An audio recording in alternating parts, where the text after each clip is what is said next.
Welcome to scene sense. இன்னைக்கு வந்து நம்ம என்ன பார்க்க போறோம்னா, மறைந்த இயக்குனர் இமயம் அவரோட பாரதிராஜோட கருத்தம்மா படத்தை தான் பார்க்க போறோம். அவருக்கு ஒரு ட்ரிபியூட் கொடுக்குற மாதிரி இந்த ஒரு ஃபிலிம் டிஸ்கஷன் இருக்க போகுது. ஸோ கருத்தம்மா வந்து நேஷனல் அவார்டு வாங்கியிருக்கு. நிறைய பேசப்பட்ட ஒரு படமா இது இருக்கு. Let's get started. எனக்கு அந்த மூவி ஸ்டார்டிங்ல இருந்து நல்லா இருந்துச்சு, அந்த கொண்டு போன விதமே. ஏன்னா இது கிட்டத்தட்ட ஒரு 30 இயர்ஸ் முன்னாடி ரிலீஸ் ஆன மூவின்றதால டெக்னிக்கலா ஃபர்ஸ்ட் நம்ம இப்பெல்லாம் பாக்குற மாதிரி கொஞ்சம் அதெல்லாம் பாக்குற மாதிரி கண்ணு அங்கங்க போச்சு. பட் ஆனா கதையா ஸ்டார்ட் பண்ண விதம் செமையா இருந்துச்சு. பயங்கரமான ஒரு மெசேஜ அப்பவே அவங்க செமையா ட்ரை பண்ணியிருக்காங்க. அந்த ஸ்கிரீன் பிளே இனிஷியலா அவங்க வாத்தியார் உள்ள வந்து அதுல ஸ்டார்ட் பண்றதாகட்டும், அந்த இனிஷியலா அந்த கதைக்குள்ள நம்மள கொண்டு போறதே ரொம்ப அந்த ஃப்ளோ செமையா இருந்துச்சு. அந்த ஊரை லேண்ட்ஸ்கேப்பை காட்டுறது, அந்த ஒரு ஒரு குடும்பத்தை மட்டும்தான் மெயின் பேஸ் பண்ணி இந்த கதை ஃபுல்லாவே போகுது. ஆனா அந்த குடும்பத்துல வர ஒரு குழந்தை அந்த மாதிரி கேரக்டர்ஸ்லாம் போய் ரொம்ப சூப்பரா இருந்துச்சு. ஆனா ஒரு மிடிலுக்கு மேல எனக்கு கொஞ்சம் அது மேபி நான் இப்ப நம்ம எதுவும் குறை சொல்றது மாதிரி இல்ல. மேபி நம்மளுக்கு அது கனெக்டடா அது கொஞ்சம் கொஞ்சம் கொஞ்சம் அங்கங்க மிஸ் ஆன மாதிரி எனக்கு கனெக்டடா ஒரு ஃபீல் ஆகல. ஆனா கேரக்டர்ஸ் எல்லாமே அந்தந்த கேரக்டர்ஸ் செமையா செலக்ட் பண்ணியிருந்தாங்க. அவங்களும் பெர்ஃபார்மன்ஸும் பயங்கரமா பண்ணியிருந்தாங்க. அந்த அப்பா கேரக்டர்லாம் உண்மையா செமையா இருந்துச்சு. அந்த கருத்தம்மா கேரக்டர், அப்புறம் டாக்டர் கேரக்டர் உண்மையிலே டாக்டர் மாதிரி இவர் பார்த்தாலே டாக்டர்ன்ற மாதிரி சூஸ் பண்ணியிருக்காங்க கரெக்டா. அதுக்கப்புறம் எனக்கு அந்த 2வது அந்த டாக்டருக்கு ஒரு சப்போர்ட்டிங் ரோல் ரோசின்னு சொல்லி ஒருத்தவங்க வருவாங்கல்ல, அவங்க வந்து கேரக்டர் எது கரெக்ட் தான். அவங்க இனிஷியலா கொலை நினைச்சவங்க கடைசியில வந்து அவங்க அப்பாவை காப்பாத்துற மாதிரி அந்த சீன் முடிச்சிருக்காங்க. பட் ஆனா இந்த கேரக்டர் கொஞ்சம் பெரிய இம்பார்ட்டன்ஸ் அப்பப்ப தேவையில்லாம வந்துட்டு போன மாதிரி ஒரு ஃபீல் ஒரு எனக்கு அப்படி தோணுச்சு பர்சனலா. ஓவராலா கிளைமேக்ஸும் அந்த டைம்ல அவங்க அந்த ஆடியன்ஸுக்கு டார்கெட் பண்ணி அப்படி எடுத்திருப்பாங்க. ஒரு ஒரு ஓகே இப்படிதான் முடியணும் அப்படின்ற மாதிரி முடிச்சிருந்தாங்க. ஸோ எனக்கு பெருசா சொல்ல தெரியலன்னு நினைக்கிறேன். நான் அப்சர்வ் பண்ண வரைக்கும் இவ்வளவுதான் பண்ணேன். படம் ஓவரால் நல்லா இருந்துச்சு. இனிஷியல் ஸ்டேஜ் அந்த ஸ்டார்டிங்ல ஒரு ஃபர்ஸ்ட் ஒரு 1 ஹவர்லாம் செம்மையா செட்டப் பண்ணியிருந்தாங்க ஸ்டோரிய. அந்த மெசேஜ் எல்லாமே கொஞ்சம் அந்த இன்னும் டைலாக்ஸ்லாம் செம்மையா இருந்துச்சு. அந்த பொம்பளை குழந்தைங்களை வந்து எப்படி ஒரு ஒரு டைம்லயும் அவங்க பேரண்ட்ஸ் வந்து சாக்ரிஃபைஸ் பண்ணி கடைசியில அந்த பொன்வண்ணன் கேரக்டர் வந்து அவங்க 2வது பொண்ணை கொடுக்கறதுக்கும் அந்த ஊரே சேர்ந்து சம்மதிக்கிற மாதிரி அந்த சுச்சுவேஷன்லாம் ரொம்ப அழகா காமிச்சிருப்பாங்க. ஏன்னா அப்போ உண்மையிலேயே அந்த மக்கள் அப்படிதான் இருந்திருப்பாங்க. வேற வழி இல்லாம நியாயமே நம்ம பின்னாடி இல்லைன்னா கூட இருந்துச்சுன்னா கூட அதை வந்து ஊருக்காக வந்து சில விஷயத்த நம்ம அனுசரிச்சு போற மாதிரி ஒரு ஒரு ஸ்ட்ராங்கான ஒரு ஃபீலை நம்மளுக்கு கொடுத்துருந்துச்சு. அந்த அவங்க ஷோ பண்ண விதமும் சரி எல்லாமே சரி. ஆனா ஓவராலா எனக்கு ஓகே அப்பவே இவ்வளவு பயங்கரமா எடுத்திருக்காங்க. இவ்வளவு கேரக்டர் டிரைவனா ஒரு பெரிய கான்செப்ட அதுவும் இதெல்லாம் எடுத்து இதெல்லாம் தியேட்டர்ல கொண்டு போய் சேர்க்க முடியுமான்ற யோசிக்கிற இதை வந்து செமையா செஞ்சிருந்தாங்க. ஸோ இதுதான் என்னோட ஜஸ்ட் சின்ன அப்சர்வேஷன் அவர் பெரிய பெரிய ஒரு கிரியேட்டர் கிட்ட இருந்து. இவர் மகேஷ் சொன்ன மாதிரி தான் ஆக்சுவலி இந்த செட்டப் வந்து கரெக்டா பண்ணியிருந்தாங்க ஆரம்பத்துல. ஸோ என்னன்னா படத்தோட மெசேஜ் வந்து என்ன அப்படின்னு சொல்லி பாத்தீங்க அப்படின்னா வந்து இந்த கள்ளிப்பால் கொடுத்து சின்ன வயசுலயே வந்து இன்னும் அந்த காலகட்டத்துல கிராமங்கள்ல வந்து வந்து அது வந்து கொஞ்சம் ஒரு மாதிரி காமனா வந்து இருந்துச்சு, கொண்டுடுறாங்க. ஸோ அதை வந்து இப்படி அதை வந்து அதை ஒரு மெசேஜா வந்து சொல்லணும், அதை வந்து ஒரு அவேர்னஸ் கிரியேட் மாதிரி தான் நான் பாக்குறேன். ஸோ அப்படி பார்க்கும்போது வந்து பார்த்தோம்னா வந்து அதுல வந்து சில டைலாக்ஸ்ல வந்து அதை வந்து ஸ்ட்ராங்கா வந்து சொல்லியிருப்பாங்க. ஸோ வந்து இது என்னன்னா வந்து பேரண்ட்ஸை மட்டும் நம்ம வந்து குறை சொல்லக்கூடாது. மெயினா வந்து என்னன்னு பார்த்தோம்னா வந்து இப்போ இந்த டவுரி கொடுக்கறது அவங்களுக்குன்ட்டு சொல்லிட்டு பொண்ணுங்களுக்கு மட்டும் வந்துச்சு அப்படின்னா நிறைய வந்து செலவு வைக்கணும். அவங்களுக்கு வந்து கல்யாணம் பண்றதுல இருந்து இது பண்றதுல இருந்து அவ்வளோ வந்து இது பார்க்க வேண்டியதா இருக்கு. ஸோ அது வந்து ஒரு மேஜர் இஷ்யூங்கிறது வந்து ஒரு டைலாக்ல வந்து சொல்லியிருந்தாங்க. அதுக்கப்புறம் வந்து என்னன்னா ஆப்வியஸ்லி மெயின் கிரக்ஸ்ல என்னன்னு பார்த்தோம்னா கொல்லலாம்னு சொல்லிட்டு போன அட் த வெர்ஜ் ஆஃப் வந்து கில்லிங் தட் கருத்தம்மாவோட அந்த இவங்க மகேஸ்வரி கேரக்டர் தங்கச்சி வந்து இது பண்ண பார்ப்பாங்க. அப்போ வந்து இவரு சுந்தரராஜன் எடுத்து போயிட்டு வளர்த்துருவாரு. அந்த பொண்ணு தான் வந்து கடைசியில வந்து இவர் உயிரே வந்து காப்பாத்துது அப்படிங்கிற மாதிரி. அதுக்கப்புறம் கூடவே இருக்கிற கருத்தம்மாவும் வந்து கடைசி காலத்துல வந்து அந்த பேரலைசிஸ் வரும்போது அந்த அப்பா கேரக்டருக்கு வந்து இது பண்ண முடியல அப்படிங்கிறப்போ கூடவே இருந்து வந்து பாத்துக்கிறாங்க அப்படிங்கிற மாதிரி இருக்கும். ஸோ இதுல வந்து இந்த கதையில இன்னொரு இது என்ன இருக்குன்னு பார்த்தோம்னா அந்த பையன் கேரக்டர் வந்து இவரு பொன்வனன் பண்ணிருப்பாரு இல்லையா, அவரு வந்து கடைசியில அப்பாவே வந்து கொன்ற அளவுக்கு வந்து போயிடுவாரு. ஜனகராஜ் கேரக்டர் வந்து கொன்றுவாரு அப்படிங்கிறப்போ வந்து ஸோ அது வந்து அந்த 2 எக்ஸ்ட்ரீம் வந்து காட்டி அதன் மூலம் வந்து ஒரு மெசேஜ் வந்து கன்வே பண்ற மாதிரி வந்து நான் வந்து பாக்குறேன். அதுக்கப்புறம் ஆப்வியஸ்லி கருத்தமா வந்து அந்த எண்டிங் வந்து like strong ending. I think அது வந்து எனக்கு தெரிஞ்சு இதோட எப்படி இது பண்றது என் பண்றதுன்னு எனக்கு இல்ல. கரெக்டா வந்து அதை வந்து முடிச்சிருந்தாங்க. இது பண்ணும்போது சரி அந்த மாதிரியான ஒரு இதுக்கு போகும்போது இவ்வளவு தூரம் வந்து மோசமான கொடுமைகள் நடக்குது அப்படிங்கிறப்போ see actually goes to that extreme and half இது கில்லிங் அப்படிங்கிற மாதிரி வந்து இது பண்ணியிருப்பாங்க. அதுக்கப்புறம் இவரு சொன்ன மாதிரி மகேஷ் சொன்ன மாதிரி வந்து பாத்தீங்கன்னா அந்த ஜியாகிரபி வந்து செமையா வந்து எஸ்டாப்ளிஷ் பண்ணிருப்பாங்க. ஆரம்பத்துல அந்த டைட்டில் சாங்லயே வந்து எஸ்டாப்ளிஷ் பண்ணிடுவாங்க. அதுல வந்து இதுதான் வந்து எங்களுடைய வாழ்க்கை. அந்த லிரிக்ஸ்லாம் நீங்க கேட்டீங்கன்னா வந்து தெரியும் ஆக்சுவலி. அது வந்து பேசிக்கலி வந்து வானம் பார்த்த பூமி. அதுக்கப்புறம் வந்து அங்க வந்து இட் இஸ் நாட் லைக் ஒரு ஒரு ஃபெர்டைல் இது மாதிரி வந்து கிடையாது. அப்படியே கொஞ்சம் பேக்வேர்டான ஒரு இதுதான். Like nature it self is not like supporting. அதனால அவங்களுக்கு வந்து ஃபைனான்சியலா வந்து பெருசா வந்து இது பண்ண முடியல அப்படிங்கறதுல இருந்து அங்க இருக்கிறவங்களுடைய மைண்ட் செட்டு அந்த மனநிலை எப்படிலாம் இருக்கு அப்படிங்கறதுல இருந்து அவங்களுடைய கஷ்டங்கள் எல்லாத்தையும் கூட்டு வந்து எல்லாமே வந்து it was like kind of நம்புற மாதிரி இருக்கும்னு வச்சுக்கோங்களேன். லைக் சினிமேட்டிக்கா வந்து இது இல்லாம ஓகே அப்படிங்கிற மாதிரி வந்து அது வந்து இருக்கும். ஸோ அதெல்லாம் வந்து எனக்கு வந்து கொஞ்சம் நேச்சுரலா வந்து தெரிஞ்சுச்சு. அதுக்கப்புறம் எனக்கு ஒன்றும் பெருசா சொல்றதுக்கு தெரியல ப்ரோ. கம்ப்ளீட்டா வந்து இட் வாஸ் லைக் ஒரு ஒரு கரெக்டான க்ளோஷர், கரெக்டான ஸ்டார்டிங், கரெக்டான இதுல வந்து பேஸ்ல இருந்து போச்சுது அப்படிங்கிற மாதிரி தான் வந்து நான் ஃபீல் பண்றேன். கருத்தமாங்கிற இந்த படத்தை பத்தி இவங்க ரெண்டு பேரும் இந்த பெர்ஸ்பெக்டிவ்ல பாத்திருக்காங்க. நான் வந்து இந்த படத்தை என்ன பெர்ஸ்பெக்டிவ்ல பாத்திருக்கேன் அப்படின்னா, நான் இதை வந்து பாரதிராஜா அவருக்காக மட்டும்தான் இந்த படத்தை நான் பார்த்தேன். ஏன்னா இட்ஸ் அவரோட ட்ரிபியூட். நான் வந்து பாரதிராஜாவை ரைட்டரா நான் இந்த படத்துல அவரை நான் பார்க்கவே இல்லை. He's a director. ஸோ அவர் ஒரு ப்ராப்பரான ஒரு டிரெக்டர் தான். அதுல எந்த மாற்று கருத்துமே இல்லை. அது வந்து அவருடைய படம் பார்த்தாலே நமக்கு தெரியும். இவர் வந்து ஒரு ரைட்டரை விட he's a director, is a visionary. ஒரு விஷனை தான் அவர் பார்த்திருக்காரு. ஸோ அதுதான் இந்த படத்துல இருக்கிற ஸ்பெஷலாவா நான் பாக்குறேன். ஏன்னா இப்ப இவங்க சொல்றப்பவும் சொன்னது என்னன்னா, ரைட்டிங்ல நடுவுல இந்த படம் கொஞ்சம் லேக் ஆகுது அப்படிங்கிற மாதிரி அதை சொல்றாங்க. அது நானும் அக்செப்ட் பண்ணிக்கிறேன். பட் அந்த லேக்னஸை பாரதிராஜாங்கிற அந்த டைரக்டரோட அந்த விஷன் இருக்குல்ல, அந்த ஸ்கில் வந்து நம்மளை அப்படியே கட்டி போட்டு உட்கார வச்சு என்னதான் லேக் அடிச்சாலும் அந்த படத்தை நம்மள ஒரு நேர்கோட்டுல நம்மளை கொண்டு போய் பார்க்க வைக்குது. ஸோ அது பிகாஸ் ஆஃப் அவரோட விஷன் தான். அதுதான் வந்து பாத்தீங்கன்னா அந்த படத்தை வந்து அந்த மாதிரி ஸ்பெஷலா மாத்தி இருக்கு.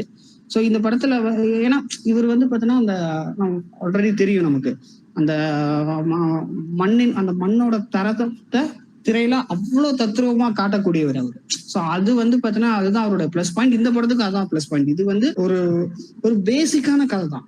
அதுல ரொம்ப இதான லீனியர் ஒரு காம்ப்ளிகேட்டடான டிராமா எல்லாம் கிடையவே கிடையாது இந்த படத்துல. ஒரு சிம்பிள் டிராமா, சிம்பிளா நீட் டிராமா, அதுதான் கரெக்டா சொல்லணும். சோ அதை வந்து இந்த படத்தை அவர் எப்படி ஹோல்டு பண்றாருங்கிறத வச்சுதான் அந்த படம் வந்து இவ்வளவு சூப்பரான ஒரு படமா நமக்கு அமைஞ்சிருக்கு.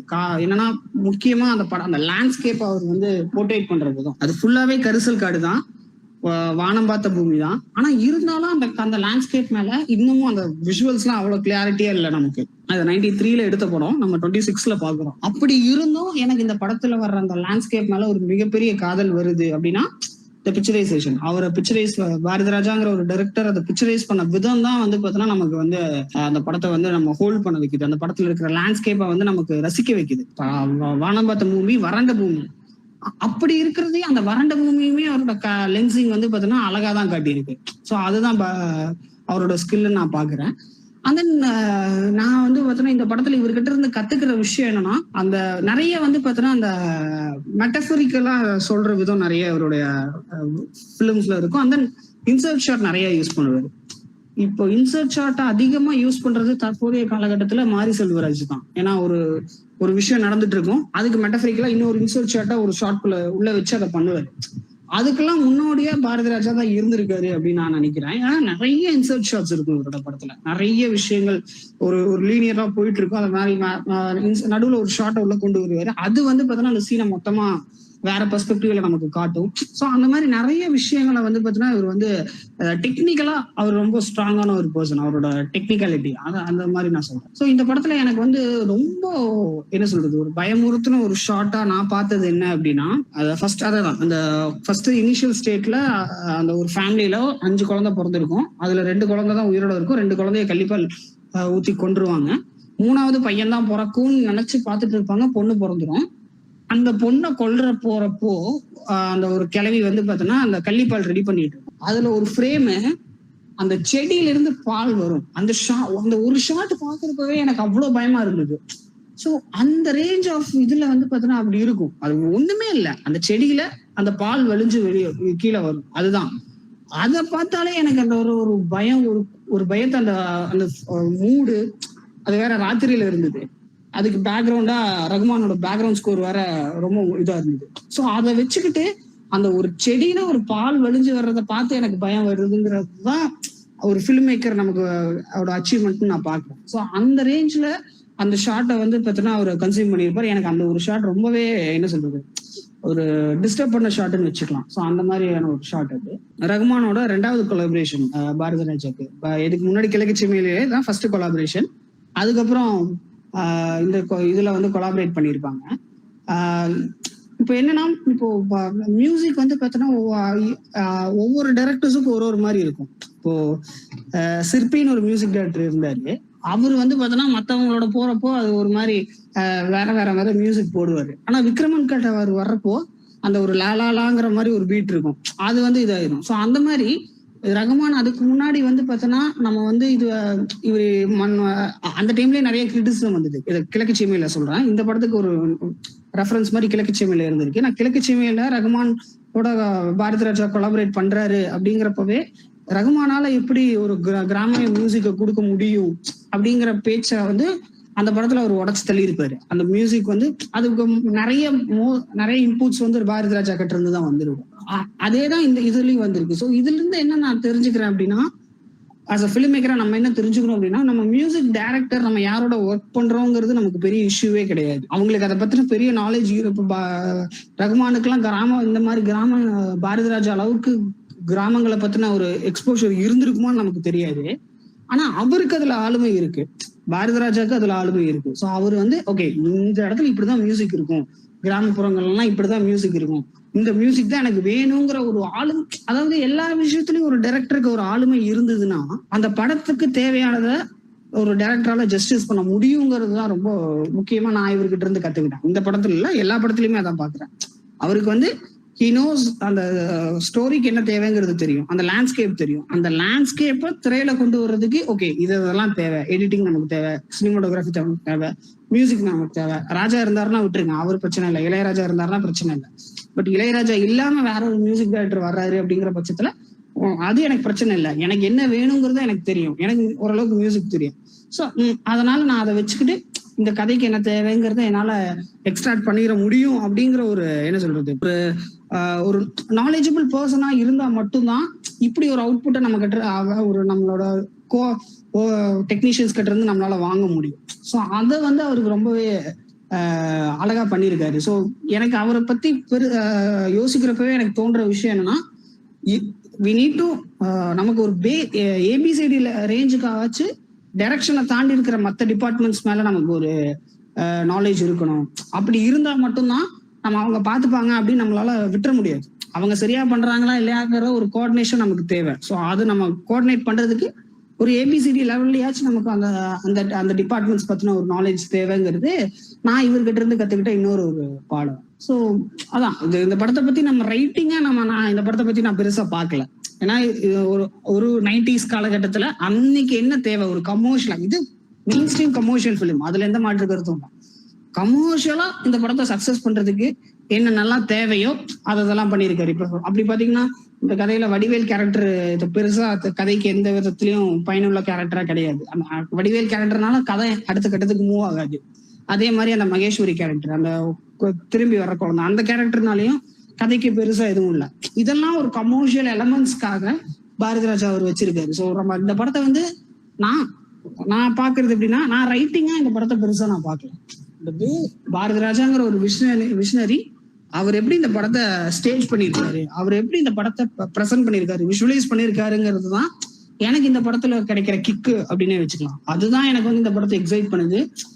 அதுதான் இந்த படத்தை என்ன ஒரு 2 மணி நேரம் 20 நிமிஷம் படம் ஓடுது. ஸோ அந்த 2 மணி நேரம் 20 நிமிஷம் எனக்கு கட்டி போட வைக்கிது. ஸோ அதுதான் இந்த படத்துல இருக்கிற ஒரு மேஜிக்னு வச்சுக்கலாம். அந்த மேஜிக்கை நிகழ்த்தினது பாரதி ராஜா அவர்கள் தான். ஸோ யா, அதான் நான் சொல்லணும்னு நினைச்சது. சோ இந்த படம் வந்து எனக்கு ஆல் டைம் ஃபேவரட். நான் ஒரு நிறைய தடவை பார்த்த படம் தான். அண்ட் இதுல எனக்கு personally I am third daughter. நான் எங்க அம்மா அப்பாவுக்கு வந்து தேர்ட் டாட்டர். எனக்கு முன்னாடி 2 சிஸ்டர்ஸ். சோ எனக்கு நீங்க பேசும்போது சொன்னீங்க மகேஸ்வரி கேரக்டர் வந்து சப்போர்ட்டிங் ரோல், அடிஷனல் ரோல் அப்படின்ற மாதிரி. பட் எனக்கு வந்து மகேஸ்வரி கேரக்டர் வந்து ரொம்ப பிடிச்சிருந்தது. ரீசன் பீங் அது வந்து ஒரு happy go lucky person, city born and brought up அப்படி இருந்த ஒரு பொண்ணு வந்து she is coming with lot of dreamy expectations. ஒரு கிராமனா ஜாலியா இருக்கும், பச்சை பசேல்னு இருக்கும், நம்ம அங்க போய் என்ஜாய் பண்ணலாம் அப்படி வந்த ஒரு பொண்ணு வந்து அவளுக்கு ஃபர்ஸ்டே அந்த எக்ஸ்பெக்டேஷன் உடையிற மாதிரி என்ன இது இப்படி இருக்கு. ஸோ அது ஒரு சிட்டி கான்ட்ராஸ்டா அந்த வியூ எனக்கு பிடிச்சிருந்தது. ஏன்னா இப்ப நான் ஒரு ஆடியன்ஸாவும் எனக்கு நான் ஒரு city born and brought up பொண்ணா இருந்தா அந்த கதை எனக்கு யாரு கண்ணு மூலமா நான் பாக்குறேன்னா நான் வந்து மகேஸ்வரி பெர்ஸ்பெக்டிவ்ல இருந்து தான் பாக்குறேன். அப்புறம் அந்த பொண்ணுக்கு சோ அங்கேயே சொல்லிடுறாங்க what ever she is dreaming are expecting அது நடக்க போறது இல்ல அப்படின்னு. அதுக்கப்புறம் அவளுக்கு நிறைய ஷாக் வருது. அவளோட என்டையர் லைஃப் ஐடென்டிட்டி எல்லாமே ஒரு லைன்னு அவளுக்கு தெரியுது. என்னன்னா இவங்க அப்பா இல்ல, நான் அடாப்டடு, யூனோ. அதுக்கப்புறம் சின்ன வயசுல இருந்தே கசின் ஆர் வாட் எவர் அவனை லவ் பண்றா. பட் அவனுமே வந்து அந்த ஹார்ட் பிரேக்கும் இருக்கு. அந்த ஹாப்பி கோ லக்கில இருந்து அவளுக்கு இப்ப கடைசியில பாருங்களா எவ்வளவு ரெஸ்பான்சிபிலிட்டி. அவங்க அக்காவோட குழந்தைங்களை பாத்துக்கணும், அப்பா பேரலிசிஸா இருக்காரு. She can't just give up everything and say like this is not my life, நான் ஏதோ தற்செயலா தான் இங்க வந்தேன் எனக்கு தெரிஞ்சிச்சு, but I don't want to do anything with திஸ்ன்னு சொல்லிட்டு அவ போறது இல்ல. Being a woman she is gonna take lot of responsibility now even though she has a heart break. And அவளுக்குள்ள நிறைய கோவம் இருக்கு. But the moment she understands that okay நானும் கருத்தம்மா மாதிரி தான். She always things like Karuthamma வந்து இன்ஃபீரியர், அவகிட்ட என்னத்தை பார்த்த அப்படி இப்படின்னு சொல்லிட்டு she fights with that guy. But the moment she realizes that this could have been my life too, I luckily escaped this life, but now she has like lot of responsibilities. அவங்க ஜெயிலுக்கு போயிட்டாங்க. the story ends with the last shot. அவங்க வந்து அந்த 2 பொண்ணு புடிச்சிட்டு நின்னுட்டு, அந்த 2 குட்டி பொண்ணு அவங்க அக்காவோட டாட்டர்ஸ் வந்து கை பிடிச்சிட்டு அவங்க நின்னுட்டு இருப்பாங்க. அதோட படம் முடிஞ்சிடும். So I feel like whatever Karthama was doing all these days, now she has to take up. So எனக்கு என்னமோ மகேஸ்வரி ரோல் ரொம்ப பிடிச்சிருந்தது. இந்த ஹோல் மூவில எனக்கு பிடிக்காத விஷயம் வந்து பாரதி ராஜாவோட வாய்ஸ் ஓவர் வந்து எனக்கு அவ்வளவா இஷ்டம் இல்ல. அது வந்து எனக்கு ஒரு இமர்சிவ் மூவி எக்ஸ்பீரியன்ஸ் தர மாட்டேங்குது. மூவி பார்த்துட்டு இருக்கும் போது ராம் ஒரு படத்துல அப்படிதான் பண்ணியிருப்பாரு. நடுவுல அந்த ஐ திங்க் தரமணி அதுல வந்து வாய்ஸ் ஓவர் கொடுத்துட்டே இருப்பாரு. அப்ப வந்து மூவி நானே பார்த்து நானே புரிஞ்சுக்கிறேன், இது என்னோட எக்ஸ்பீரியன்ஸ், நீங்க ஏன் குறுக்கல வரீங்க அப்படின்ற மாதிரிதான் இருந்தது ஆஸ் அன் ஆடியன்ஸா. சோ அப்ப வந்து அந்த படத்தை பார்த்து முடிச்சுட்டு ஒரு இம்பாக்ட்ல நான் உட்காந்துருக்கும் போது அவர் திடீர்னு உள்ள வருவாரு. உள்ள வந்து இந்த பைங்கிலி வந்து ஜெயிலுக்கு போய் என்னமோ அவர் சொல்லுவாரு. I don't remember exact words. But எனக்கு வந்து அந்த எதுக்கு வாய்ஸ் ஓவர் குடிக்கிறீங்க, audience are not that dumb, அவங்களே பார்ப்பாங்க அவங்களே புரிஞ்சுப்பாங்க அப்படின்னு தோணும் எனக்கு பாரதி ராஜா படத்துல அவர் எப்பெல்லாம் வாய்ஸ் ஓவர் கொடுக்குறாரோ அப்போ. அண்ட் அந்த கிளைமேக்ஸ் வாய்ஸ் ஓவர்ல வந்து அவர் என்ன சொல்லியிருப்பாருன்னா, இவ உடலால ஒரு பெண், உள்ளத்தால ஒரு ஆண், அதனாலதான் இவங்களை விக்டோரியஸா இவளால ஃபைட் பண்ணி வின் பண்ண முடிஞ்சது அப்படி சொல்லியிருப்பாரு. அது எனக்கு எப்படி தோணுச்சுன்னா, இப்ப நம்ம சொல்லல புலிக்கு பிறந்தது பூனை ஆகுமா, அப்ப சட்டலா நம்ம அங்க என்ன சொல்றோம்னா புலி வந்து சுப்பீரியர், பூனை வந்து இன்ஃபீரியர் அப்படி சொல்றோம். இப்ப உள்ளத்துல அவ ஏன் ஒரு ஆணா இருக்கணும், உள்ளத்தால அவ பெண்ணா இருந்து கூட விக்டோரியஸா வரலாம்ல, சட்டலா நீங்க என்ன சொல்ல வரீங்க அப்படின்ற இன்னும் மொத்த படமே வந்து ஃபீமேல் ஸ்ட்ரென்த்தை பத்தி பேசிட்டு கடைசியில வந்து உள்ளத்துல அவ ஒரு ஆணா இருந்தா அப்படின்னு சொல்லி முடிக்கிறது வந்து எனக்கு வந்து வை அப்படின்னு இருந்தது. லைக் சந்தோஷ் ப்ரோ சொன்ன மாதிரி it not only spoke about child female infanticide, but it also spoke about dowry, education, importance of education. அவ ஒரு சீன்ல வந்து எழுத படிக்க தெரியலன்னு சொல்லிட்டு ரொம்ப பதறிட்டு இங்கே அங்கே ஓடுவான் அந்த போலீஸ் ஸ்டேஷன் சீன்ல. So importance of education. அப்புறம் கவர்மெண்ட் வந்து எப்படிலாம் ஒரு டயலாக் இருக்கும், உங்களோட காட்டுத்தனத்துக்கு தான் இந்த கவர்மெண்ட் கூட இங்க ரோடு போட மாட்டேங்குது, ஈவன் கவர்மெண்ட் கேவ் அப். அப்புறம் இன்னொரு டயலாக்ல வந்து அவங்க ஃபிளட், ஃபெமைன் அதை பத்தி எல்லாம் பேசியிருப்பாங்க.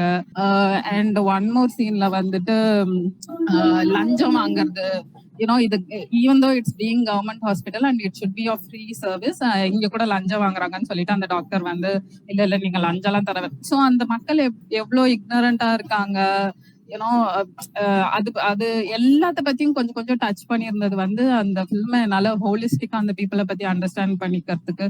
வெறும் ஃபீமேல் இன்ஃபான்டிசைட்னா அதை மட்டுமே பேசாம கொஞ்சம் கொஞ்சம் அங்கங்க எல்லாத்தையும் டச் பண்ணது வந்து நல்லா இருந்தது. அது ரொம்ப எனக்கு ரொம்ப அப்ரிஷியேட்டிவா தோணுச்சு. அப்புறம் ஈவன் சந்தோஷ் ப்ரோ இல்ல யாரோ சொன்னாங்க இது like it's not only like female kid வேணாம் மேல் கிட் தான் வேணும்னு அவங்க ரொம்ப இது பண்ணுவாங்க. பட் அந்த பாட்டுல ஒரு சில சீன்ஸ்ல எல்லாம் எப்படி வச்சிருப்பாங்கன்னா, ஈவன் தோ மேல் சைல்டா இருந்தாலுமே அந்த பாட்டி பால் ஊத்தி கொள்றாங்களே அந்த கொலை பண்ற பாட்டி வந்து அவங்க சொல்லுவாங்க, எனக்கு பையன் தான் பிறந்தான், பட் ஹீ டிச்ட் மீ. அவங்க ஒய்ஃப் பேச்சு கேட்டுட்டு என்ன ஹீ டிச்ட் மீன்ற மாதிரி சொல்லுவாங்க. அப்புறம் அதான் அந்த ஜனகராஜோட பையனுமே வந்து he turns out to be one rugged guy. And இந்த பாட்டுலயுமே வரும் அவங்களுக்கு பேரலிசிஸ் வந்துட்டு ஒரு பிட் சாங் மாதிரி ஒண்ணு வரும். அந்த தாத்தாக்கு பேரலிசிஸ், அவங்க அப்பா மகேஸ்வரி அப்பாக்கு பேரலிசிஸ் வந்தோடனே அவர் பாடுவாரு, நான் வந்து ஆம்பளை புள்ளதான் வேணும்னு அரச மரம் எல்லாம் சுத்தி வந்தேன், பட் ஒருவேளை ஆம்பளை புள்ள பிறந்திருந்தா நான் பேரலிசிஸ் வந்ததுக்கு இந்நேரம் என்ன தூக்கி எறிஞ்சிட்டு இருப்பான். But being since I have at least a girl child, அவ என்ன வந்து ரொம்ப டிக்னிட்டியோட பாத்துக்கிறா. அவ வந்து அப்ப குளிக்கெல்லாம் வச்சு லுங்கி எல்லாம் கட்டி விட்டு அவர் அப்ப ரொம்ப ரெக்ரெட் ரொம்ப எம்பாரஸ் ஆவாரு. ஐயோ நம்ம ஹெல்த் திங்க். நான் சொல்ல வந்ததெல்லாம் சொல்லி முடிச்சிட்டேன். தேங்க்ஸ். ஒரு சின்ன கிளாரிபிகேஷன் நான் பேசிடுறேன், அதுக்கப்புறம் மத்தவங்க பேசட்டும். சாரி ஃபார் தி டிஸ்டர்பன்ஸா இருக்கும். அண்ட் தென் நீங்க சொன்னீங்களே எனக்கு இந்த 2 விஷயம் இந்த படத்துல பிடிக்கல அப்படின்னு. ஒன்னு பாரதிராஜோட வாய்ஸ் ஓவர். ஸோ அது வந்து இட்ஸ் டிபெண்ட்ஸ் அப்பான் இண்டிவிஜுவல்ஸ், அது நான் எதுவும் சொல்ல முடியாது. பட் அது அவர் எல்லா படத்துலயும் போடுவாரு. ஃபர்ஸ்ட் படம் படம் ஆரம்பிக்கிறப்ப அவரோட வாய்ஸ் ஓவர்ல தான் ஆரம்பிக்கும், படம் முடிகிறப்ப அவரோட வாய்ஸ் ஓவர்ல தான் முடியும். ஸோ அது ஒண்ணு. பட் நான் என்ன நினைக்கிறேன்னா, அவருக்கு வந்து அவர் என்ன அஸ் அ ஃபிலிம் மேக்கர் அவர் என்ன நினைக்கிறாருன்னா, நான் இந்த படத்தை எதுக்காக எடுத்தேன் அப்படின்னு நான் படம் முழுக்க நான் சொல்றேன், பட் இருந்தாலும் நான் என் வாய்ஸ்ல அதை நான் பதிவு செய்யணும் அப்படின்னு அதை விரும்பி அவர் செய்யறாரு அப்படிங்கிறது என்னுடைய தாட். அது and then coming to the second point, நீங்க சொன்னீங்களே அந்த உடல் அளவுல ஒரு பெண் ஆனா உள்ளத்துல ஒரு ஆண் அப்படின்னு சொன்னது. ஸோ அது தப்பு தான், அதுல எந்த மாற்று கருத்தும் இல்லை.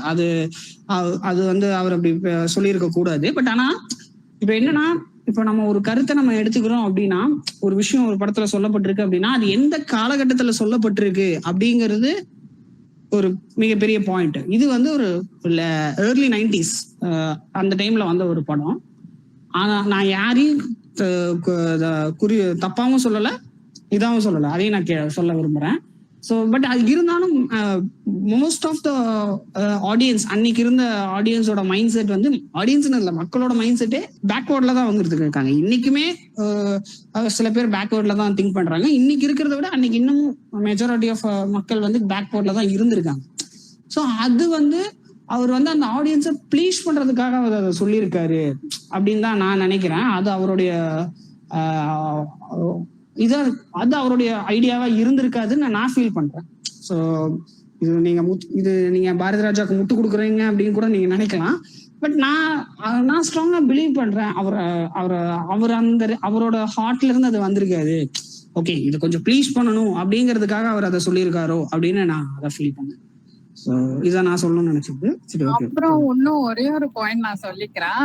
அந்த அம்மாக்கு வந்து அந்த மகேஸ்வரி பிறக்கிற டைம்ல வந்து அவங்க பிரசவ இதுல இருக்கும்போது அவர் சொல்லுவாரு, ஆம்பளை கண்ணு பிறந்துருச்சு அப்படின்னோடனே he is disappointed. சோ அந்த கம்பேரிசனுமே படத்துல அப்பப்ப வரும். கால கண்ணு எதுக்குமே யூஸ் ஆகாது, அப்புறம் கண்ணு போனாலும் பரவாயில்ல பசுவை காப்பாத்திருங்க, அதை வச்சுதான் குழப்ப ஓடுது. சோ அந்த அதுதான் அனிமல்ஸ்ல they prefer female, but on kids and இது அப்பப்ப கொண்டு வருவாங்க. அதுவுமே எனக்கு ரொம்ப பிடிச்சிருந்தது. That's it from my side. Thank you. எல்லாத்துக்கும் ரைட்டிங் பத்தி அவ்வளோக்கா இல்லை. எனக்கு தெரிஞ்ச ரைட்டிங் கரெக்டாக நிறைய ஒர்க் பண்ணியிருக்காதுன்னு நினைக்கிறேன். ஏன்னா இந்த படத்தோட இந்த மெயின் கான்செப்டே இந்த பெண்கள் பத்தி தான். அந்த கள்ளிப்பால் குழந்தையை கொல்றது, ஒரு பெண் விஷயமா பேசுறது நிறையா தான் இந்த படத்துல இருக்குது. அதை ஊர் பேர் கூட பொட்டலைப்பட்டி, அந்த பொட்டையும் அந்த வார்த்தை தான் வந்து படத்துக்குள்ள சொல்லியிருப்பாங்க. அந்த ஊர் பேர் கூட பொட்டலைப்பட்டியே தான் இருக்கும்.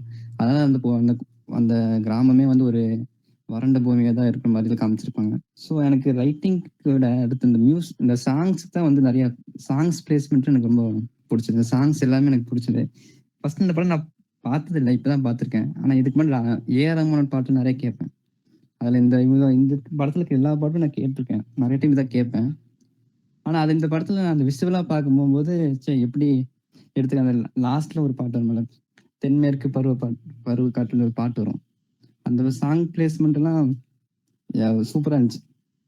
அங்கே அந்த தண்ணி சொட்டுல வரங்கெல்லாம் பூரா அந்த பாட்டு பூரா ரைனிங்கில் எடுத்திருப்பாங்க இந்த பாட்டை. ஸோ அந்த பாட்டு எப்படி சொல்றது நல்லா எனக்கு ரொம்ப அந்த சீன் அந்த பாட்டு எனக்கு ரொம்ப பிடிச்சிருந்துச்சு. அந்த படத்தில் படமாக பார்த்தா நிறைய இருக்குது. அந்த படத்தில் எனக்கு மெயினாக பிடிச்ச அந்த பாட்டு, அதுக்கப்புறம் அந்த போராள பொண்ணு தாய் அந்த பாட்டு.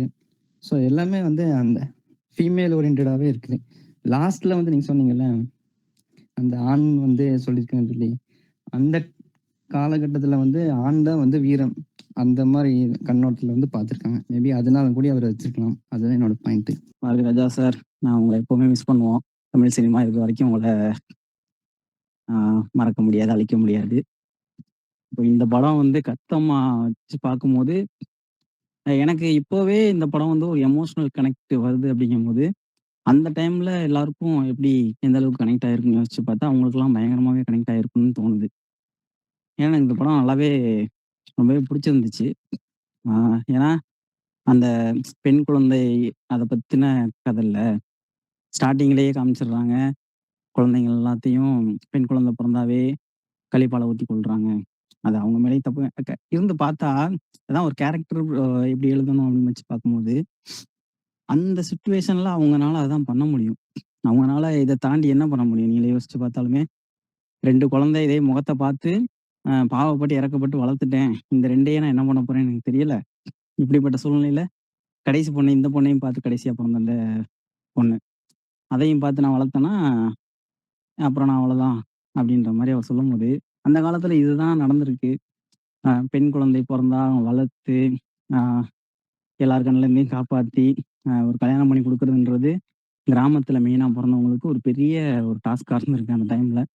அதனால அவங்களையும் குறை சொல்ல முடியாதுன்ற மாதிரி போனாலும் அது தப்பு தான். பட் அதுக்கு ஒரு ஜஸ்டிஃபை அவர் கொடுக்குறாரு. இந்த மாதிரி நீ இழுத்துட்டு கிடக்கும்போது தம்பி, இல்லை வயசான காலத்துல இப்போ பெட்டில் கிடக்கும்போது உனக்கு பையன் யாரும் பார்க்க மாட்டான்.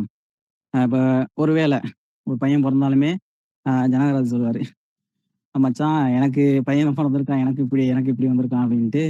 ஸோ அவரோட பையன் மாதிரி பொண்ணு மாதிரி ஒரு டெரர் அந்த மாதிரி ஆள் பிறந்துட்டா என்ன பண்ணுவாங்க, பையன் வேணும்னு சொல்றீங்களே அப்படின்ற மாதிரி ஒரு விஷயத்த அவர் பதிவு பண்றாரு. ஸோ ஒரு கதையா பார்க்கும்போது அதுல ஒரு பயங்கரமான ஒரு விஷயம் பண்றாரு. இப்படி நினைக்காதீங்க அப்படின்ட்டு. அதே மாதிரி அந்த சாங் இருக்கே, அந்த ஒரு 6-7 லைன் எழுதியிருப்பாரு வைரமுத்து. எனக்கு அதை கேட்கும்போது, அதுவும் அந்த மியூசிக்ல ஏஆர் ரஹ்மான் மியூசிக்ல அந்த பாட்டை கேட்கும்போது என்ன சொல்றது, இந்த ஜென்மத்துல உன்னை கள்ளிப்பால் வச்சு நாங்கள் கொண்டுடுறோம், அடுத்த ஜென்மம்னு ஒன்று இருந்தா நீ மறுபடியும் பிறந்தவா, பூமியில உனக்கு இடம் இருக்கும், போய் வாடி அண்ணன் கிளி அப்படின்னு சொல்லிட்டு அந்த வாய்ஸ்ல கேட்கும்போது, அதை கேட்கும்போது எனக்கெல்லாம் ஒரு மாதிரியா ரொம்ப கஷ்டமா போச்சு. இப்போ நான் அந்த அப்பாவை ஒரு குழந்தைய கள்ளிப்பால் ஊத்தி கொள்ளு அப்படின்னு சொல்லி நான் ஒருத்தவங்க கொடுத்துட்றேன் அப்படின்னா, நான் இப்போ அந்த பாட்டை கேட்டா ஓடி போயிட்டு இல்லை கொள்ளாத, எவ்வளவு கஷ்டம் வந்தாலும் நான் பார்த்து வளர்த்துக்கிறேன்ற மாதிரியான ஒரு இம்பாக்ட் கொடுத்துச்சு. 1994 வந்திருக்கு. மேபி அப்பையும் கள்ளிப்பால் ஊத்தி கொன்னாங்களா அப்படின்றது எனக்கு தெரியல. மேபி அப்ப கொண்டிருந்தாங்கன்னா இந்த படத்தை பார்த்ததுக்கு அப்புறம் யாரும் கொண்டிருக்க மாட்டாங்க, சொல்றதுக்கு மனசு வந்திருக்காது அப்படின்னு எனக்கு தோணுது. அந்த அளவுக்கு ஒரு இம்பாக்ட் அந்த சாங்ல இருந்துச்சு. அதனாலேயே எனக்கு இந்த படம் ஒரு ஒரு மாதிரியா ஃபேவரட் ஆயிடுச்சு. எனக்கு இதுல ஒரு கொஸ்டின் இருந்துச்சுன்னா, இவன் ராஜா அவர் டாக்டரா இந்த ஊருக்கு வரும்போது அவருக்கு தெரிஞ்சிருக்கும்ல, நம்ம குழந்தைய வாங்கிட்டு போறவர் நீ அந்த ஊருக்கு தான் போறியா, மேபி இந்த மாதிரி ஒன்று இருக்கலாம், ஒரு சின்ன ஹிண்ட் கொடுத்துருக்கலாம். அவர்லாம் அதை பத்தி சொல்லாம கிளைமேக்ஸ்ல வர்றாரு, வழக்கம் போல ஒரு போலீஸ் மாதிரி சொல்றாரு. அந்த ஒரு விஷயம் மட்டும் தான் எனக்கு இடிச்சிச்சு. மற்றபடி இவங்க சொன்ன அந்த வாய்ஸ் ஓவர் எனக்கு என்னன்னா, என் இனிய தமிழ் மக்களே, போன படத்துல இதை பார்த்தோம், இந்த படத்துல இதை பார்க்குறோம் வாங்க அப்படின்னு ஒரு கதை சொல்லும் போது, அப்படி அப்படியே கதை சொல்லி தானே கூட்டிட்டு போகணும், கதை சொல்லி தானே முடிக்கணும். ஸோ அதனால எனக்கு அந்த வாய்ஸ் ஓவர்ன்றது எனக்கு பெரிய பிரச்சனை தெரியல. காயத்ரி அவங்க சொன்னாங்கல்ல, எனக்கு அந்த தரமணிலையும் பார்த்தீங்கன்னா, எனக்கு அந்த ராம் அவரோட அந்த வாய்ஸ் ஓவர் தான் ரொம்ப ஃபேவரேட்டாக இருந்துச்சு. அவர் சொன்னது எனக்கு ஓவரோட அவர் சொல்லும்போது எனக்கு அது ஒரு கவிதை மாதிரி ஃபீல் வந்துச்சு. ஸோ அதனால எனக்கு வாய்ஸ் ஓவர் பெரிய ஒரு இஷ்யூவாக தெரில. இந்த படத்தில் ஒரு ரைட்டிங்காக பார்க்கும்போது அந்த டைம்ல இதெல்லாம் இருந்துச்சா என்னன்னு கூட தெரியல. என்ன சொல்றது? முன்னாடியே ஒரு ஹிண்ட் எந்த கேரக்டரையும் புதுசா கொண்டு வரல. ஸ்டார்ட்டிங்லேயே பார்த்தீங்கன்னா, அந்த பொண்ணு ஒரு கண்ண வச்சுட்டு, "என் கண்ணுல உனக்கு காதல் தெரியலையா?" அப்படின்னு ஒரு லெட்டர் வருது.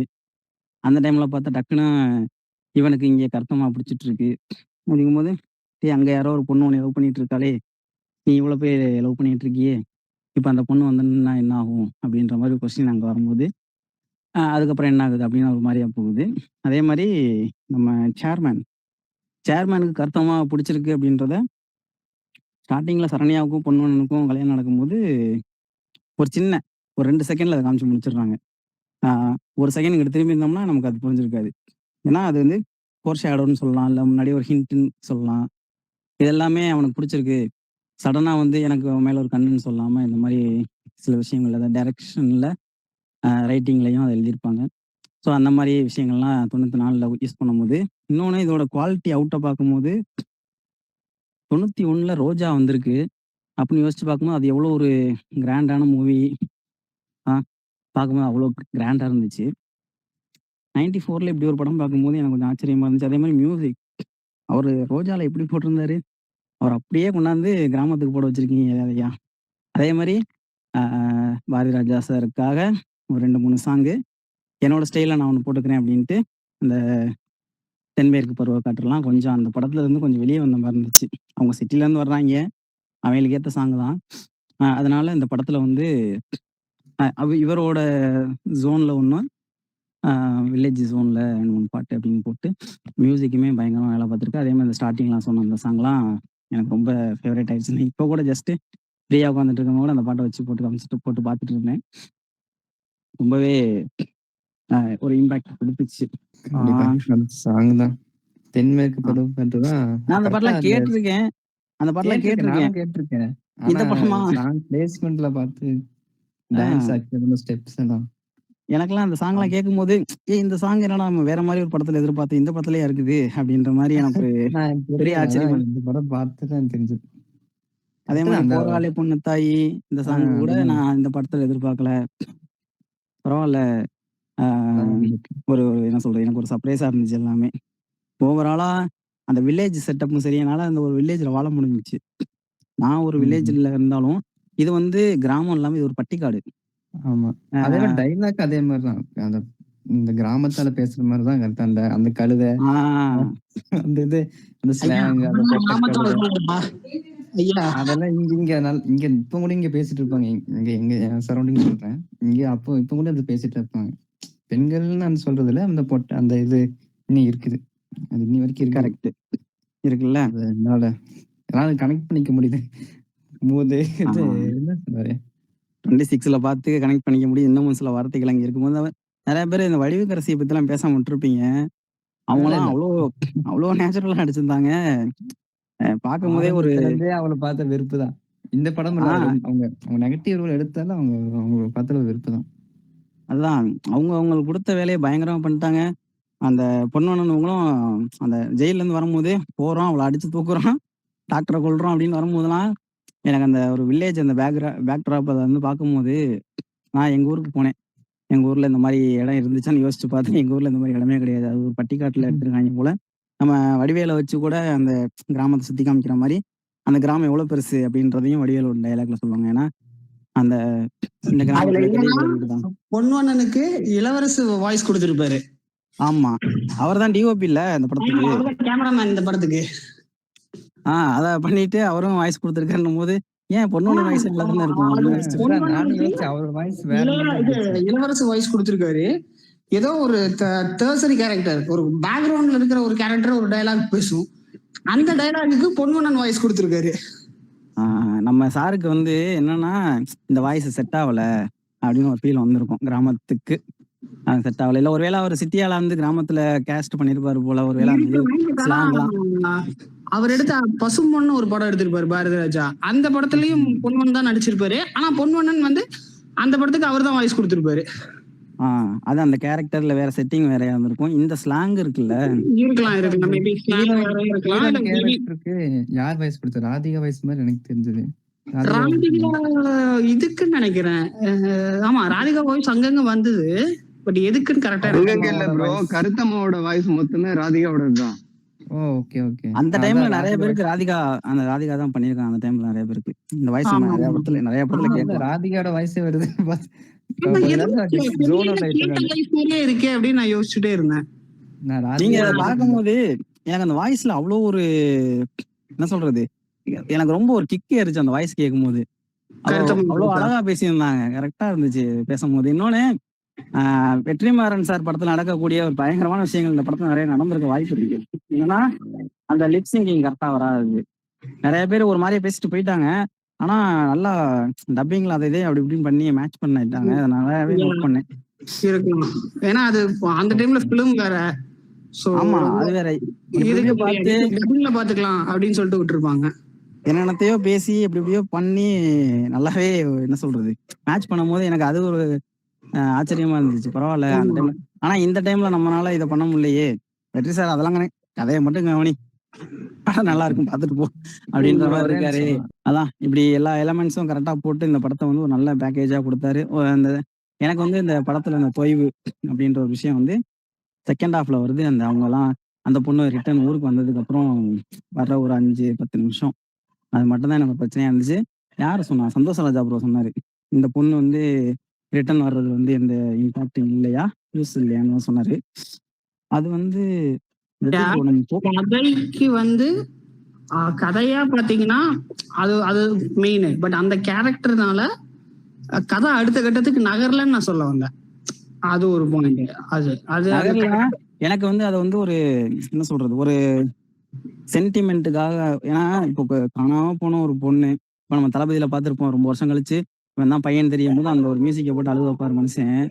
அந்த மாதிரி ஒரு எலமெண்ட்டுக்காக காணாம போயிட்டா, போனவன் திரும்பி வர்றா. ஆனா இவ தான் தெரியாம வர்றா. இப்போ இந்த தளபதி படத்துலயும் யாரும் பக்கத்துல பக்கத்துல இருக்காங்க, இவன் தான் பையன் இவன் தான் அம்மான்றது தெரியாம இருக்குது. அந்த ஒரு இது இருக்குல்ல, அந்த தவிப்பு இருக்குல்ல, பக்கத்துலயே இருக்கீடி. இவ பாருங்க, தெரியாமையே அந்த மரத்தை காப்பாத்துறான். அதுக்குன்னே வாண்டலா ஒரு சீன் வச்சிருக்காங்க. தெரியாமே இந்த படத்தை காப்பாத்துறாங்க. அப்புறம் என்னது, இவருக்கு இப்படி கிடக்கும் போது இவங்க தான் வந்து அதையும் சரி பண்றாங்க. ஏன்னா அவர் வெட்டினரி டாக்டர் அப்படின்ற ஒரு விஷயம்.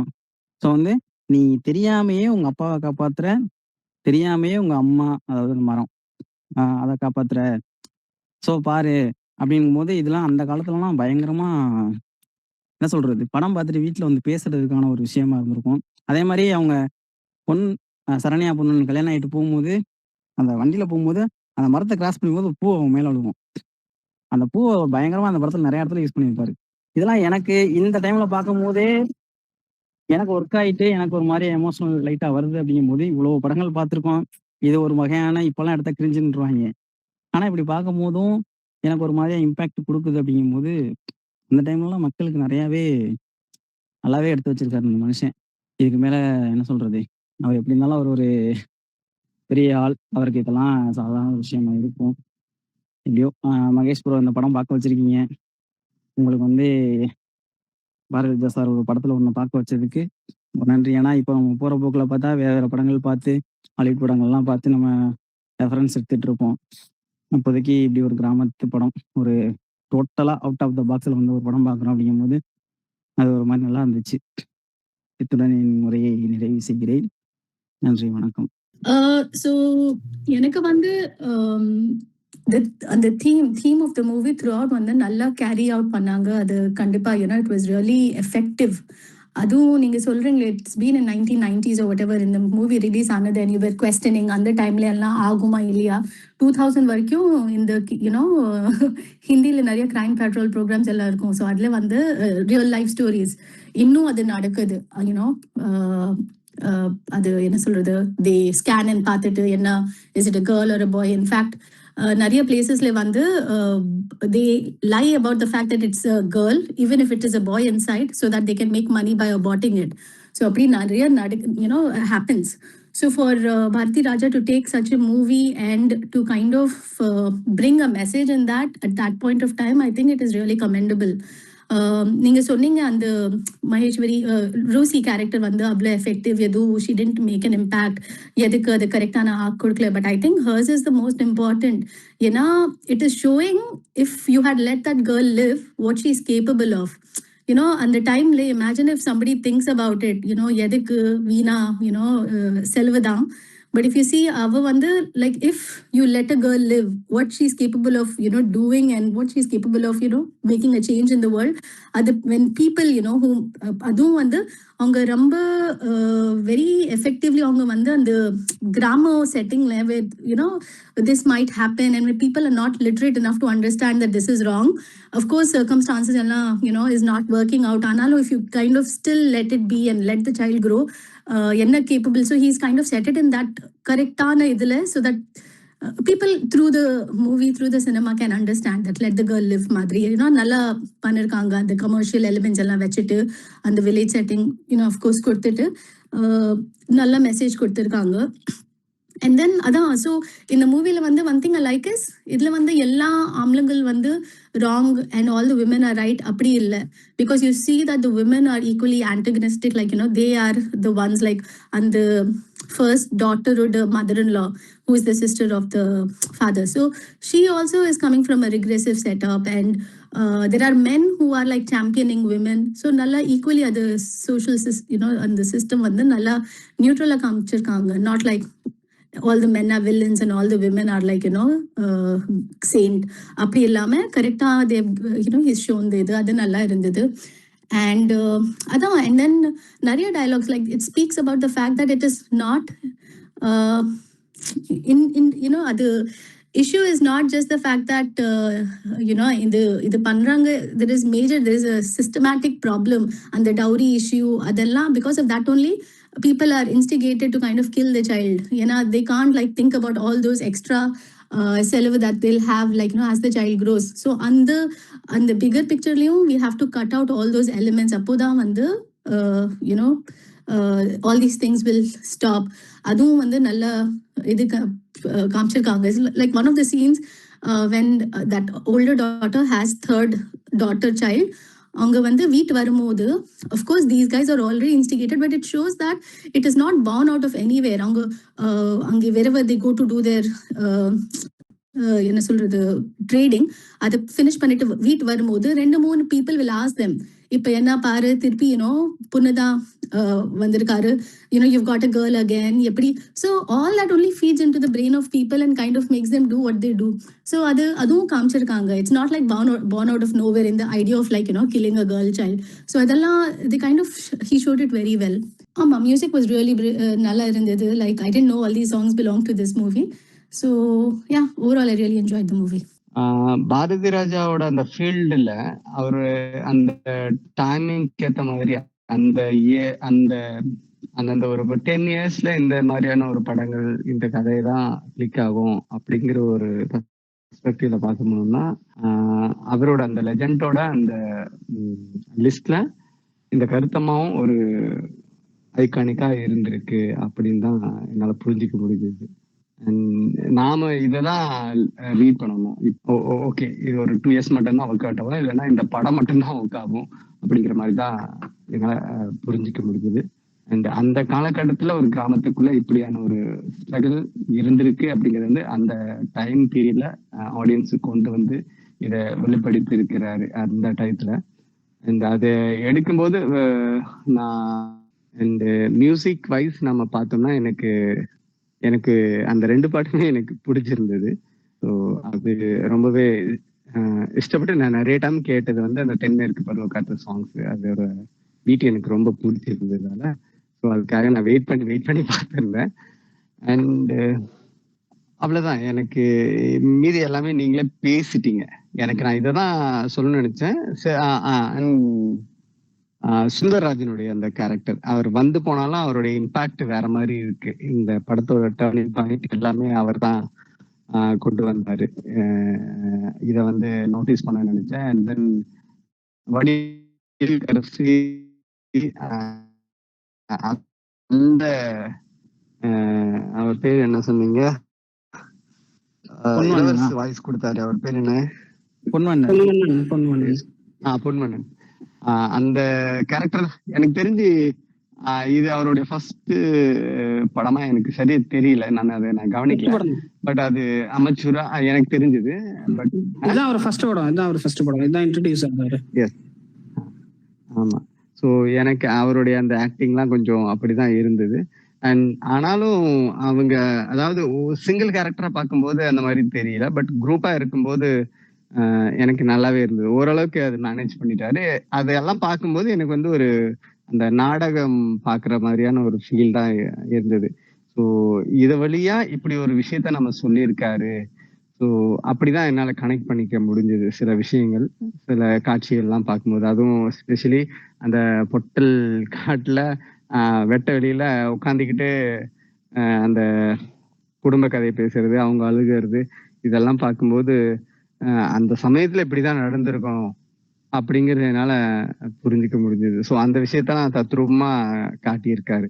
ஸோ எனக்கு என்னன்னா இவருடைய அந்த கிராமத்து வாழ்க்கையை காட்டுற இந்த எல்லா படைப்புகள்லயும் இது வந்து இதையும் ஒரு ஃபீல்டா எடுத்துக்குது. இது ஒரு ஃபீல்டா தனி யூனிக்கா வந்து காட்டியிருக்காரு அப்படின்னு என்னால புரிஞ்சுக்க முடிஞ்சது. ஸோ ஓவராலா எனக்கு ரொம்பவே பிடிச்சிருந்தது இந்த படம். And thanks. இந்த சமயத்துல வந்து அவருடைய இறப்புக்கு அப்புறம் நாம இத வந்து அவருடைய நம்ம ஃபர்ஸ்ட் டைம் பேசுறோம்னு நினைக்கிறேன். இது வந்து டெபியூ ஃபிலிமா தான் இருக்கும் நம்ம குரூப்ல. இந்த லெஜெண்டோட படத்துங்கள்ல எனக்கு சரியா ஞாபகம் இல்லை. ஸோ இந்த வாய்ப்பை கொடுத்ததுக்கு இந்த படத்தை பத்தி பேசணும்னு நினைச்சதே பெரிய விஷயமா இருந்தது. ஸோ எல்லாருடைய அந்த ஃபீல்ட்ல இருக்கிறவங்களையும் மறக்காம இருக்கிறோம் அப்படிங்கிற ஒரு விஷயமே பெருசா இருக்கு அப்படிங்கிறப்போ எனக்கு ரொம்ப சந்தோஷமா இருந்தது. தேங்க்ஸ். இப்போ ஒரு விஷயம் நான் சொல்லிடுறேன். என்ன மற்றவங்க பேசுறத டிஸ்டர்ப் பண்றாங்கன்னு யாரும் நினைக்க வேண்டாம். ஸோ கார்த்திக் ப்ரோ வந்து அந்த மரத்தை பத்தி பேசியிருந்தாரு. அப்புறம் அந்த வேற யாரோ இந்த தென்மேற்கு பருவ காற்றை பத்தி பேசியிருந்தாங்க. அவங்க அதை சொல்றப்போதான் எனக்கு ஒரு பாயிண்ட் ஒன்று ஞாபகத்துல வந்தது. அந்த மரத்தை பத்தி அந்த படம், அந்த மரம் அந்த கேரக்டரா இருக்கிறப்போ அது ஒரு கட்டத்துல கதையில வந்து அதை வெட்ட பார்ப்பாங்க. அப்ப வந்து இந்த மகேஸ்வரி கேரக்டர் வந்து அங்க என்ன நடக்குதுன்னு பார்க்க வரும். கருத்தம்மா கேரக்டர் அதை வெட்ட விடாம பாத்துப்பாங்க. அப்புறம் பணம் கொடுத்துட்டு அப்படியே போயிடுவாங்க. அப்புறம் இதுதான் எங்க அம்மா அப்படி இப்படின்னு சொல்லிட்டு அது கருத்தம்மா கேரக்டர் அங்க இருந்து போயிடும். ஸோ அந்த நேரத்துல அந்த மகேஸ்வரி கேரக்டர் வந்து பாத்தீங்கன்னா அந்த மரத்துல கை வச்சுட்டு இருக்கும். மரத்தோட ரத்தம், அதாவது அந்த பாலுன்னு சொல்லுவோம், அந்த மரத்துல உரிச்சிங்கன்னா பாலுன்னு சொல்லுவோம். அது எப்படி அவர் மெட்டஃபரா யோசிச்சாருன்னே எனக்கு இன்னுமே புரியல. அது தன்னோட குழந்தை வந்து தன்னை தொடரா, ஸோ நான் அவளுக்கு வந்து தாய்ப்பால் கொடுக்கல, ஸோ நான் இப்ப கொடுக்குறேன் அப்படிங்கிற மாதிரியான ஒரு லேயர் அதில் ஆட் பண்ணது வந்து பாத்தீங்கன்னா, இந்த மாதிரி சின்ன சின்ன மூமெண்ட்ஸ்லாம் அந்த படத்துல ரொம்ப நம்மளை வந்து நெஞ்ச தொடுற மாதிரியான விஷயங்கள்லாம் இருக்கும். இதெல்லாம் கிரிஞ்சே ஆகாது தலைவா. இதெல்லாம் என்ன இதெல்லாம் விஷுவலி எமோஷனல் விஷயம். இப்ப தளபதியில வர்ற அந்த ட்ரெயின்ல அந்த கோயில்ல இருக்கும், ரயில் சத்தம் கேட்ட உடனே இவங்களும் அம்மாவும் பையனும் 2 பேரும் அட் அ டைம்ல திரும்பி பார்ப்பாங்க. ராஜா சார் வருவாரு. ஸோ அதெல்லாம் கிரிஞ்சே கிடையாது. இப்ப பார்த்தாலும் இப்ப இருக்கிற இடையில அக்செப்ட் பண்ணிப்பாங்க. அந்த மாதிரியான ஒரு ஜோன் அது.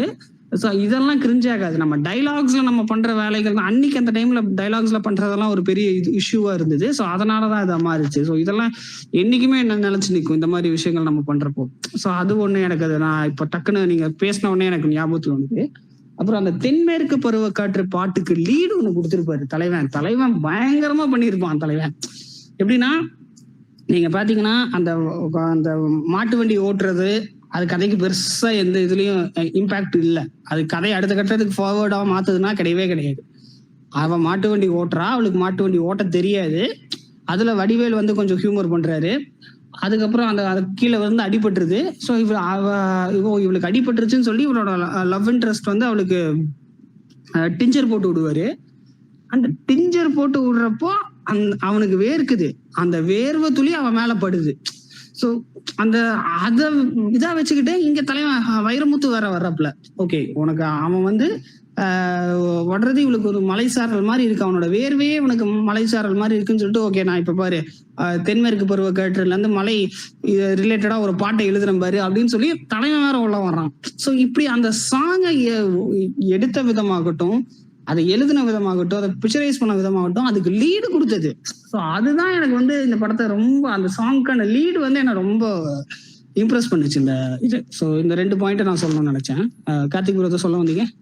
அதான் ப்ரோ, மெட்டஃபரிக்கலா காட்டுறதுன்றது அந்த டைம்ல நமக்கு சிலப்பதிகாரம் டைம்ல இருந்தே இருக்குல்ல. கோவலன் கண்ணகி மதுரைக்குள்ள வரும்போது கொடி வந்து காத்துல ஆடுது. அந்த கொடி வந்து லெஃப்ட் ரைட் ஆடும்போது அதை அவர் எப்படி சொல்றாருன்னா, நீங்க மதுரைக்குள்ள வராதீங்க வராதீங்க, இங்கேருந்து போயிருங்க, உங்க லைஃப் எங்க போயிட போகுது. ஏன்னா அதுக்கப்புறம் தெரியும்ல நமக்கு கண்ணகி ஒரு முழுவதும் அப்படிங்கும்போது அதான் அந்த டைம்ல ரொம்பவே அதை யூஸ் பண்ணியிருக்காங்க. நான் சொன்ன மாதிரி அந்த பால் டச் பண்ணும்போது நீங்க சொன்னீங்கல்ல, நான் அதை கிரிஞ்சுன்னு சொல்ல வரல. அது சீனா கண்ணையாகுது.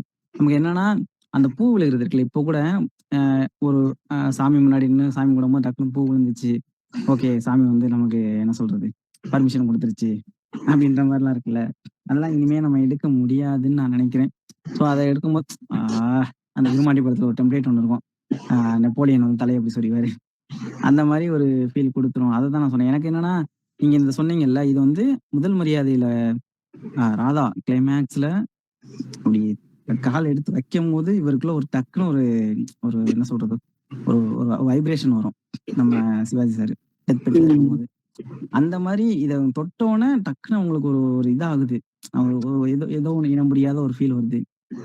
இதை வந்து நான் இது இப்போ எடுத்தாலும் கூட நம்ம எடுக்கிற விதத்துல எடுத்தோம்னா இது கிரிஞ்சா ஆகாது அப்படின்னு நான் சொல்ல வரேன். எனக்கு என்னன்னா அவங்க போகும்போது பூ விழுந்து ஆசீர்வாதம் பண்றாங்க அவங்க அம்மா, அந்த பொண்ணு போகும்போது அது என்னன்னா மஞ்சள் கலர் பூ மேல வச்சிருப்பாங்க, அந்த ஷாட்டு மஞ்சள் பூவா தெரியும். அந்த சரண்யா மேல ஒரு பூ விழுகும். அதுன்றது நிறைய பேருக்கு அது வாட்ச் பண்ணியிருக்க முடியாது, கண்ணுக்கு எவ்வளவு கரெக்டா தெரிஞ்சிச்சு, எவ்வளவு கரெக்டா பர்பஸ்ஃபுல்லா அதை அவங்க பதிவு பண்ணல. எனக்கு அதை பார்க்கும்போது தெரிஞ்சிச்சு. அந்த மாதிரி சில விஷயங்கள் மட்டும்தான் தெரிஞ்சாகிறதுக்கான வாய்ப்பு இருக்குன்னு சொல்லுவாங்க. கருத்தமா அந்த இதுல போறப்பவும் பூ விழுகும், அந்த மகேஸ்வரி அந்த இடத்துல வந்து நிக்கிறப்பவும் அவங்க மேல பூ விழுகும். அந்த 2 மரத்தை பாருங்களேன், 2 செடி, ஒரு 2 கம்பம் கொண்ட வச்சு அது ஒரு மிட்ல ஒரு பாதி ஒரு வருஷம் 2 வருஷத்துல எவ்வளவு வளர்ந்துருக்குமோ அங்க போயிட்டு ஒரு ஷாட் எடுத்து அதே மாதிரி மரமா வச்சு ஒரு ஷாட் எடுத்தாரா இல்ல இருந்ததை நான் யூஸ் பண்ணிக்கிட்டாரான்னு தெரியல. எனக்கு இதுல என்ன ஆச்சரியம்னா, இந்த 2 மரம் பார்த்துட்டாரு ஓகே, ஃபர்ஸ்ட் ஒரு 2 குச்சியை உடைச்சு அது ஊண்டுவாங்க, எல்லா ஊர்லயும் ஊண்டுவாங்க, கிராமத்துல ஊண்டுவாங்க புதைச்சதுக்கு அப்புறம். அது ஒரு பாதி ரேஞ்சில வளர்ந்துருக்கும் தெரியுமா, அப்போ ஒரு ஷாட் வச்சிருப்பாங்க. எனக்கு அதுதான் ஆச்சரியமா இருந்துச்சு, எப்படா 2 மரம் பாதி தூரம் வளர்ந்த மாதிரி நீ எங்கேயா போய் பிடிச்ச ஒரு வயல் செட்டப்ல. ஏன்னா அந்த டைம்ல இப்போ நம்ம பார்த்திருப்போம் கரையில படத்துல, அந்த காலத்துல அந்த டைம்ல இருந்தே ஒரு வயலுக்குள்ள புதைக்கிற மாதிரி பரம்பரையா அந்த மாதிரி அந்த டைம்ல எங்கேயாச்சும் இறந்தவங்களை வந்து அப்படி வயல்ல தான் புதைப்பாங்க போல, 2 குச்சி ஒடிச்சு வச்சிருந்துருப்பாங்க. அந்த மாதிரி வளர்ந்ததா பார்த்து தேடி எடுத்து போய் ஷூட் பண்ணிட்டு வந்திருக்காங்களோ அப்படின்ற மாதிரி இருந்துச்சு. பரவாயில்ல, எனக்கு அது கொஞ்சம் ஆச்சரியப்படுத்துச்சு எனக்கு பார்க்கும்போது. நிறைய மூமெண்ட்ஸ் இருக்கு, அந்த சின்ன சின்ன மூமெண்ட்ஸ் தான். இதெல்லாம் பாரதி ராஜாவால தான் பண்ண முடியும், அதெல்லாம் வேற யாராலையும் பண்ண முடியாது. அந்த மாதிரியான மூமெண்ட்ஸ் தான். அதுதான் சொல்றேனே, இது கதையா பாத்தீங்கன்னா இந்த கதையை யார் வேணாலும் கன்சியூம் பண்ணலாம், யார் வேணாலும் எடுக்கலாம். இது கே.எஸ். ரவிக்குமார் கூட இந்த படத்தை எடுக்கலாம், அவர் எடுத்தாருன்னா அவர் வேற மாதிரி எடுப்பாரு. பட் ஆனா இதுல இருக்கிற அந்த உணர்வு பூர்வமான சில குட்டி குட்டி மூமெண்ட்ஸ் தான், ரொம்ப பெரிய மூமெண்ட்ஸ் எல்லாம் கிடையாது, சின்ன சின்ன மூமெண்ட்ஸ் தான். அந்த மூமெண்ட்ஸை இவரை விட்டா எடுக்கிறதுக்கு ஆள் இல்லை, அதுதான் உண்மை. அதே மாதிரி கருத்தம்மா வந்து அவங்க அக்காவுக்கு கல்யாணம் பண்ணி கொடுத்ததுக்கு அப்புறம் கருத்தம்மா ஒரு மெச்சூரிட்டி ஆக்குற அந்த இளமை பருவத்தை வந்து தொடர அந்த ஒரு சீன், அந்த பாவாடை சட்டையில காட்டுற அந்த ஃபர்ஸ்ட் சீன், அந்த மரத்துக்கு நடுவில் உட்காந்துட்டு இருப்பா, பூ விழும், அப்போ அந்த பூ விழும், ஆனந்தமா அவங்கள காட்டுவாங்க. ரைட்டர் நீங்க தான் சொல்லணும். ஸோ அதுக்கப்புறம் அந்த மரத்தை சுத்தி வருவா, நான் பெரிய மனுஷியா ஆயிட்டேன், பெரியவளா ஆயிட்டேன், நான் இளமை பருவத்தை தொட்டுட்டேன் அப்படிங்கிற ஒரு ஆனந்தத்தை அந்த மரத்தை சுத்தி வந்து 2 சுத்தி வந்ததுலயே அது புரிய வச்சாரு பாத்தீங்களா.